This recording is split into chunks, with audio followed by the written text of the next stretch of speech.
Welcome to this explainer. If you really think about it, the morning, it's our only truly pristine window of time.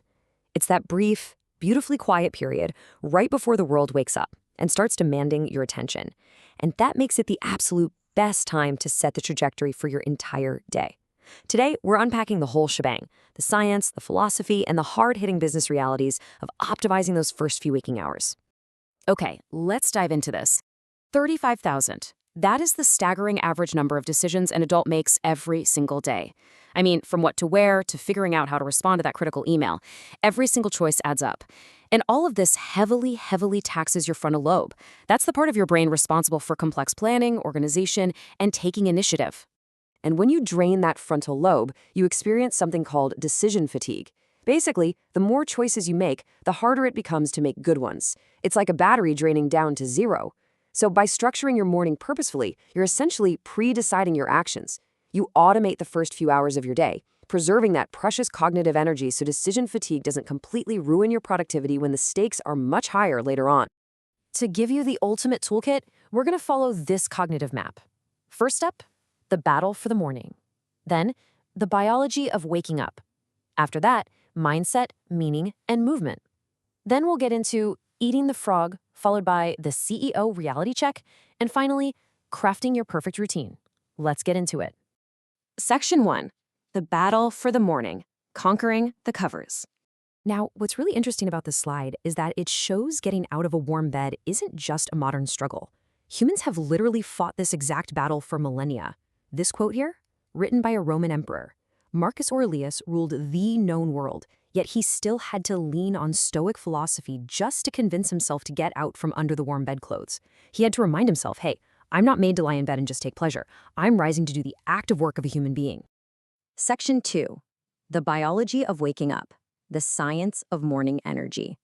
Ancient philosophy is a fantastic motivator, for sure, but we also have to ground our routine in our physical bodies. According to the research of Stanford neurobiologist Dr. Andrew Huberman, optimizing your body starts the literal second you wake up.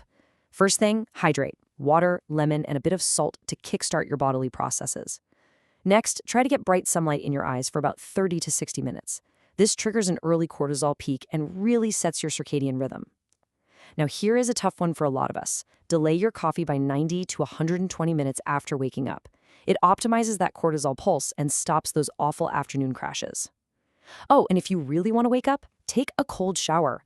It can actually increase your baseline dopamine levels by 2.5 times. Talk about incredible mental clarity. But knowing what not to do is just as important. Hitting snooze or doom scrolling in bed right away, that just wastes your most valuable distraction-free time window. And starting the day in a massive rush spikes negative stress, so you're basically playing catch-up all day long. What about skipping breakfast? Well, that actually puts unnecessary pressure on your body. It reduces your energy and even weakens your immune system. You really need a protein-rich start to sustain your momentum. Moving right along to Section 3, mindset, meaning, and movement, activating the brain. So once the body is biologically optimized, we have to intentionally set up our mind for the challenges ahead. And a massive trend emerges in the data here. Look at this. 65% of successful people prioritize exercise in the morning. This ties perfectly back to the ancient Stoic concept of ascus, or voluntary discomfort. Physical exercise doesn't just prep your muscles. It floods the brain with dopamine, relieves stress, and sets this dominant, highly proactive tone for the entire day. To really structure this, a lot of people turn to the famous 5 a.m. Club and Robin Sharma's Victory Hour framework. It's brilliant. It breaks the first hour of your day into 3 20-minute blocks. First, you move with some intense cardio or yoga to boost your metabolism. Second, you reflect through meditation or journaling to lower cortisol and clear your mind out. And third, you grow by reading or learning something new to really awaken your brain's cognitive processes.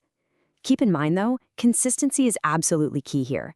Studies suggest it takes about 66 days to truly lock in a new habit like this.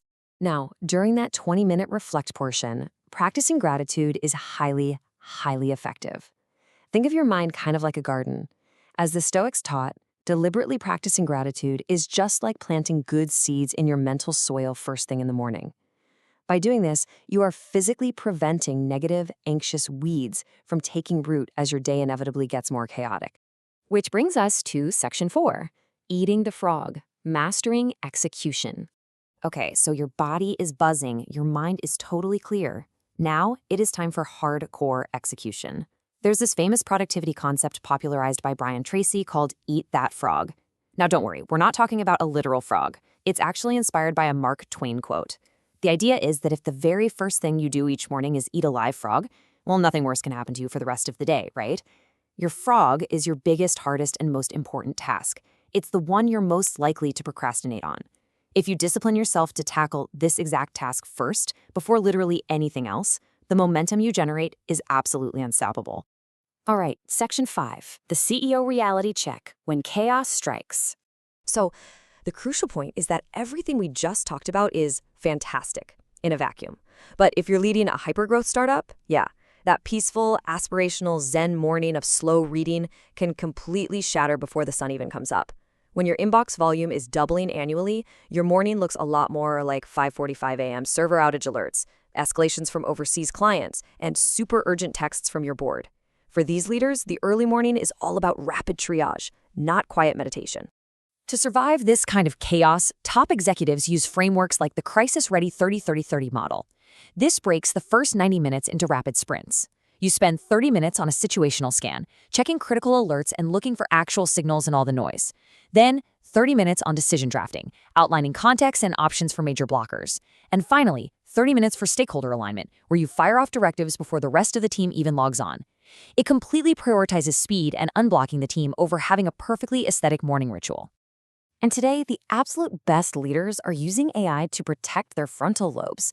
By utilizing an AI-augmented decision stack, algorithms auto-summarize massive overnight email threads and industry news into really crisp, one-page morning briefs. High-growth CEOs are reporting that they save up to 4 hours weekly just by letting AI handle this initial triage. This ensures their cognitive bandwidth is reserved purely for making those high-stakes strategic choices. Finally, we arrive at Section 6, crafting your perfect routine. Build your own. And this brilliantly illustrates that you cannot just copy and paste someone else's morning. You really have to blend biology, philosophy, and reality to build a custom routine that actually serves you. So start with a personal energy and bandwidth audit. Rate your cognitive load from a 1 to a 5. Color code your calendar to fiercely protect those morning thinking blocks, and jot down a quick 2-sentence check on your emotional load. Your routine has to adapt to your life, even if you're pulling 80-hour work weeks.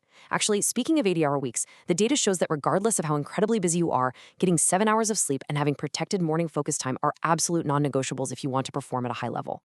Ultimately, mastering the morning is all about taking control of your day before it takes control of you. You've got the biology down, you have the frameworks, and now you know exactly how to adapt them to the chaos of the real world. So I'm going to leave you with this one vital question to kickstart your day right now. What is your frog for today?